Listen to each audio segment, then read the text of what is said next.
তো hey guys, welcome to my another mini blog. তো শুরুতেই বলি বড়দেরকে প্রণাম, ছোটোদেরকে বুক ভরা ভালোবাসা।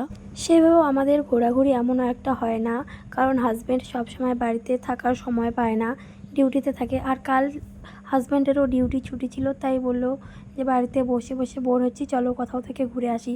তাই ঝটপট রেডি হয়ে গেলাম। রেডি হয়ে আমার বাপের বাড়ি থেকে আমার বোনকে নিয়ে নিলাম। তো আমরা তিনজনে মিলে গিয়েছিলাম মা ভামড়ি দেবীর মন্দিরে। আমাদের বাড়ি থেকে প্রায় 30 কিলোমিটার হবে, যেখানে মায়ের দেবী সতী মায়ের বাম পা পড়েছিল। আমরা সেই মন্দিরে গিয়েছিলাম। তো মন্দিরের কোনো ভিডিও ক্লিপ নিতে পারিনি, কারণ সেখানে ভিডিও অ্যালাউ নেই। আমি অন্য কোনো দিন সেখানে সেভাবে সুযোগ পেলে আমি সেই মন্দিরের ভিডিও তুলে ধরবো তোমাদের সামনে। গদাগঞ্জ থেকে প্রায় 13 কিলোমিটার ডিস্টেন্স গাজলডোবা ব্যারেজ। গাজলডোবার ব্যারেজের পাশাপাশি একটি রিসোর্ট হয়েছে, যেখানে তোমরা ফ্যামিলি নিয়ে যেতেই পারো।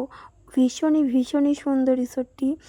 যেখানে তোমরা ফ্যামিলি নিয়ে একটু সময় কাটাতে চাও বা নিজেরা ঘুরতে যেতে চাও, সেখানে যেতেই পারো। অনেক সুন্দর। তো আমিও সেখানে গিয়ে আমার হাজব্যান্ড টিকিট কেটে নিল, নিয়ে ভিতরে ঢুকে আমি এত সুন্দর সুন্দর জিনিস দেখে এতগুলো ভিডিও আর এতগুলো ফটো নিয়েছিলাম, কারণ ব্যাকগ্রাউন্ডগুলো এতই সুন্দর। এখান থেকে আমার আসারই ইচ্ছে করতেছিল না, এত সুন্দর সুন্দর। আর সেখানে আমি প্রচুর ভিডিও করেছিলাম, প্রচুর ফটো তুলেছিলাম। তো তোমরা যদি চাও তোমরাও আসতেই পারো।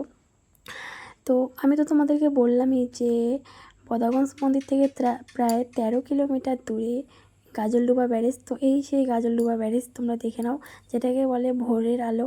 এত সুন্দর, প্রায় 4টা 5টা নাগাদ ওই জায়গাটা এত ভালো লাগে যে সেখানে গেলে আর আসার ইচ্ছে করে না। আর এই পাশেই দেখো কত সুন্দর জল উঠে রয়েছে, দেখতে ভীষণ ভালো লাগছে। আর সেখানে গিয়ে সর্বপ্রথম খেয়ে নিলাম আমি পেয়ারা মাখা, কারণ পেয়ারা মাখা খেতে আমার ভীষণ ভালো লাগে। আর বোন তো পেয়ারা মাখা খাবে না, তারপরে ও খেয়ে নিল ডাব।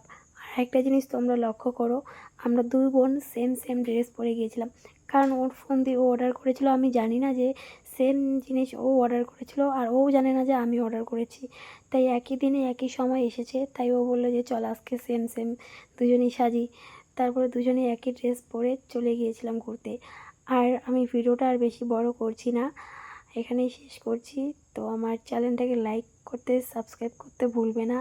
তো সেখান থেকে বেরিয়ে আমরা খেয়ে নিলাম ভারী ধরনের একটু খাবার। খেয়ে টেয়ে সেখান থেকে চলে এসেছিলাম বাড়ি। তো আজকের ভিডিওটা এখানেই রইল, টাটা।